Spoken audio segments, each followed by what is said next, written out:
Je m'appelle Antoine Lascaux, je suis en première S et je vais vous lire un extrait des naufragés et les rescapés de Primo Levi. Donc cet extrait est tiré du chapitre Violence inutile. Voilà.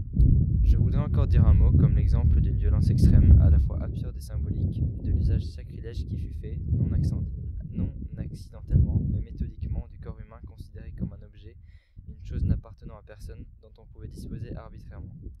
On a déjà beaucoup écrit sur les expériences médicales qui furent pratiquées à Dachau, à Auschwitz, à Ravensbrück et ailleurs, et quelques-uns des responsables, qui n'étaient pas tous médecins mais s'improvisaient-elles, ont été punis. Mais non, Joseph Mengele, le principal et le pire de tous. La gamme de ces expériences allait du contrôle de médicaments nouveaux sur les prisonniers inconscients jusqu'à des tortures démentes et scientifiquement inutiles, comme celles qui eurent lieu à Dachau sur ordre de Himmler et pour le compte de la Luftwaffe.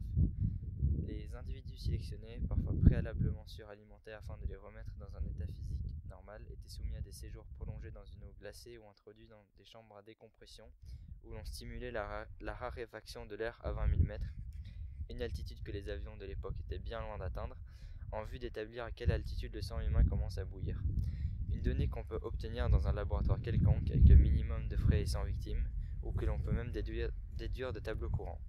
Il ne me semble pas indifférent de rappeler ces abominations à une époque où, avec raison, on discute des limites où il est licite de procéder à des expériences scientifiques douloureuses sur les animaux de laboratoire.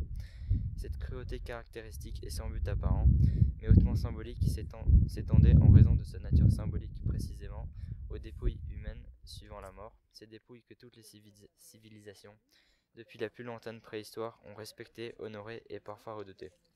Le traitement auquel elles étaient soumises dans les lagers exprimait volontairement qu'il ne s'agissait pas de restes humains, mais d'une matière brute, indifférente, propre, dans le cas le plus favorable à une utilisation industrielle.